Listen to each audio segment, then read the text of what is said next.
What's up, guys? It's Minx. As I come to the tail end of finishing the mod before I start working on videos for it, I wanted to do a little helper video, which is going to cover the sort of handling of a server versus a client.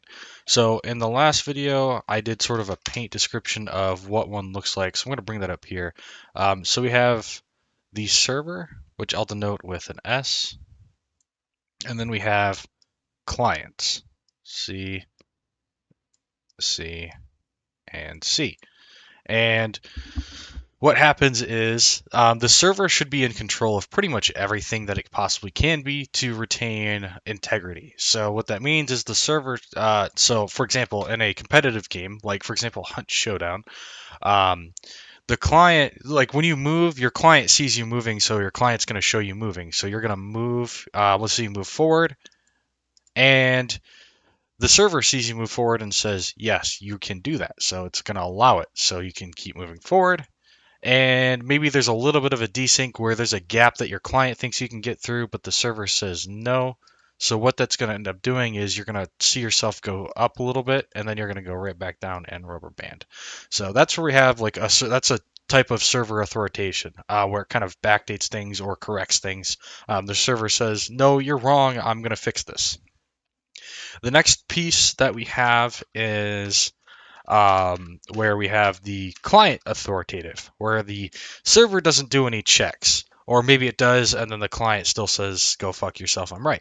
That is the next kind of way. So, what that means is, for example, in Lethal Company, which is client authoritative in a lot of ways, there's not a lot of server checks going on here. The client says, I can move here, even though there's a wall right here. The server sees that wall and freezes the client here, but then eventually the client may just teleport through the wall as far as the server is concerned. They don't, um, they see that and they're just like, okay, yeah, sure, good to go. Not my problem. Pretty much, that's for our purposes, that's all that matters. The server's not checking. The server's not even really looking at that point. It's just saying the client's saying that it's here. I'm gonna put it here. You may see it like not clip through the wall as if there was no collision. It may like teleport, but that's how we have it. So that's when we have a dedicated server. So that's not what we have here. So this is a dedicated server. So that's where clients, generally speaking, this is generally speaking where clients have the least amount of control because no player is the host. We don't have that here. We have peer-to-peer, which means, and when I say peer-to-peer, I just mean a player is hosting it. But a player is also the server is also a client, so we can kind of like attach this, or maybe just stick it off to the side here. Oops, just kind of stick it here, and put a C on it, and we'll just kind of do arrows back and forth here, and we'll mark it with the H here, or maybe an S.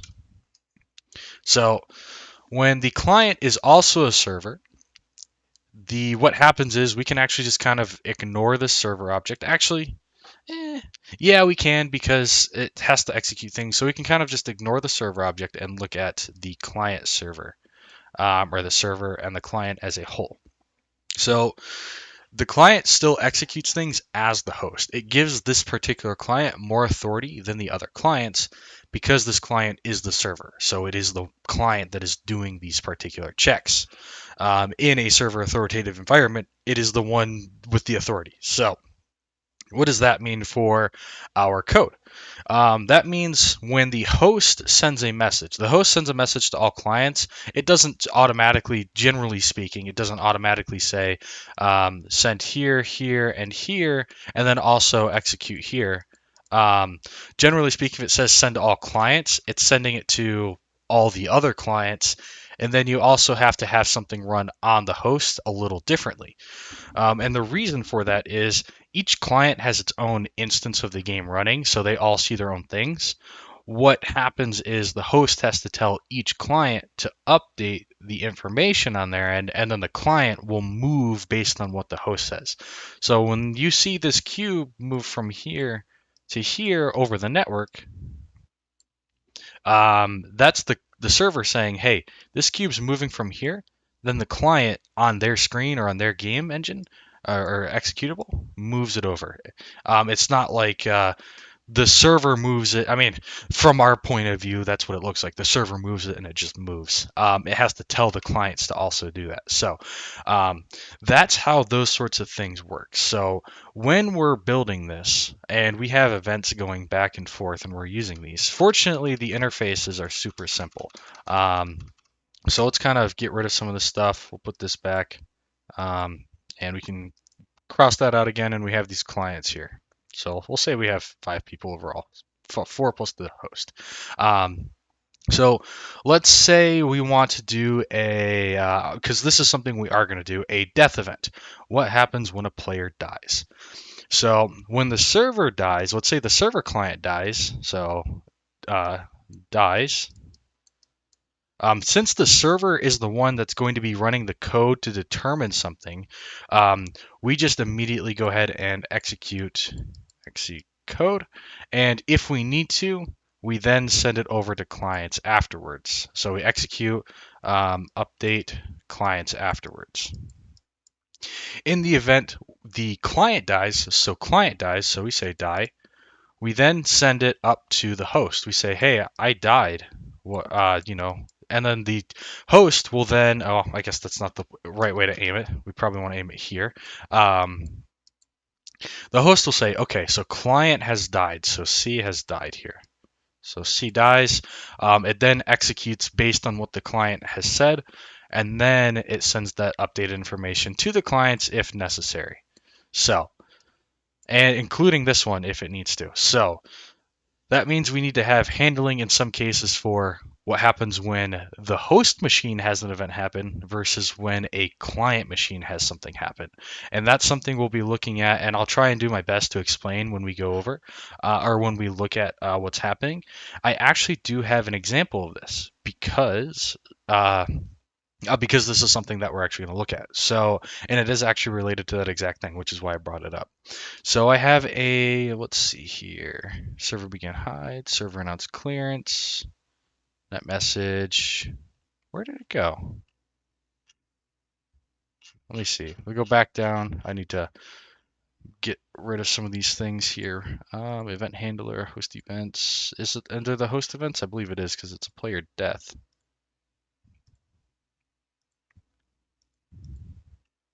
Nope. I have so many of these things. Okay, here we go. Server death event. So this is okay. So this is when the server receives it. We can point towards our references here. So server death event dead player, and this is where it's pulled from a receive death message from client message. Okay, and then this gets sent through from if we go over to player controller B. When the player dies, if it is the local player that has died, we call on death, which we go back to custom mode. I believe on death is at the bottom because it is this. Yep. Okay. So we have a client player death, and this is a global net message which comes from the client and it gets sent directly to the server. The server or the client's telling the server, "Hey, I died. Here's the information you need." In this case, it's just a ulong which identifies the player based on ID.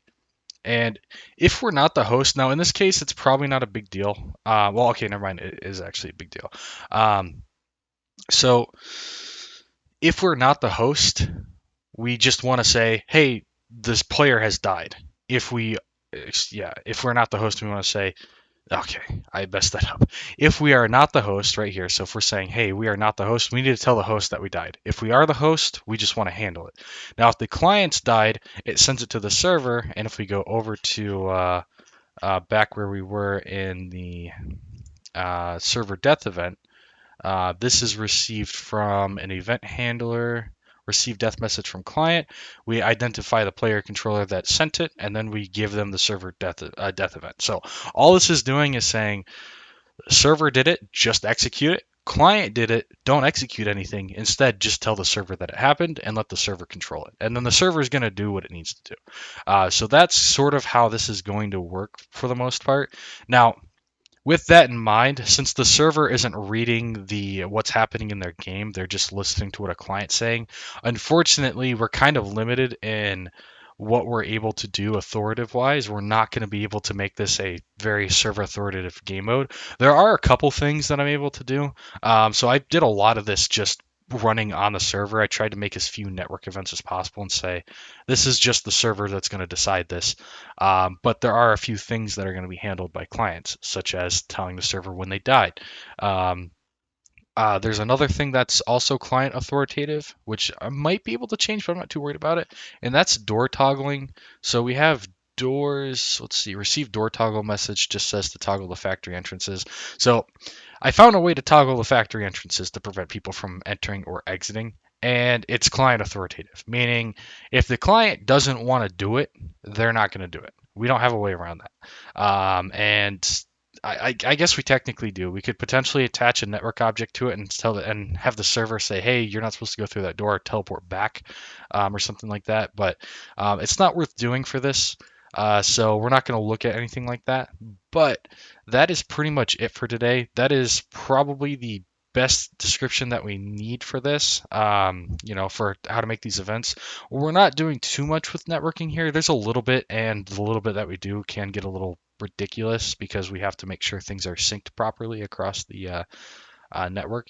But when we do these things, we need to make sure that we keep this stuff in mind. Otherwise, we could ultimately result in, well, desync, other issues where things just don't work and we don't understand why. Another good read or watch would be a video on or not Unity, Unreal Engine's network replication.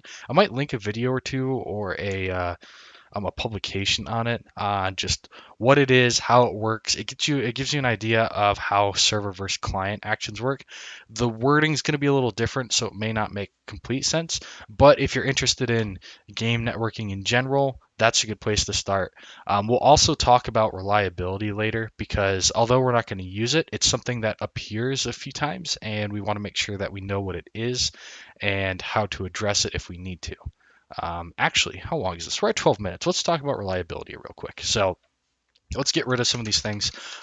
So what is network reliability, and what does it do? So network reliability essentially treats is almost like treating a UDP call like a TCP call. So we say something is reliable. It is slow, but guaranteed. So if it's slow but guaranteed, that means it's going to get sent to where it's supposed to go. And it doesn't necessarily have to be slow. Um, so let's say you have 20 ping MS, 50 MS, MS, 30 MS, and 150 MS with with packet loss. So if you do a reliable call on these three things, or on these four guys, and it says, hey, I need this information to get to you no matter what, we're going to wait until you receive it and say that you've received it. This player is probably going to be fine. This player is probably going to be fine. This player is probably going to be fine. This player is going to experience significantly more issues because of the call being reliable.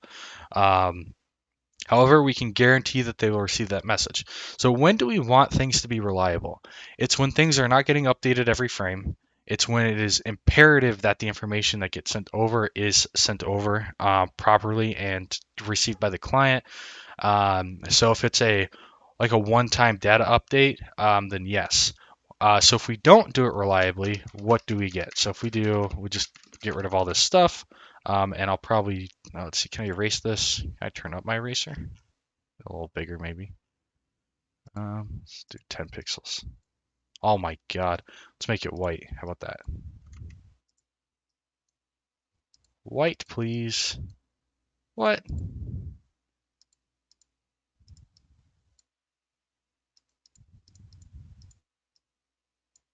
I'm confused, man. This not white? Um, Whatever. Am I colorblind or something? I feel like this is supposed to be white. Let's see.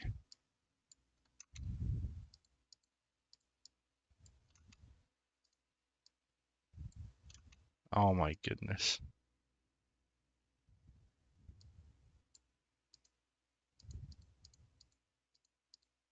Oh, there we go. I see what I was doing wrong. Okay.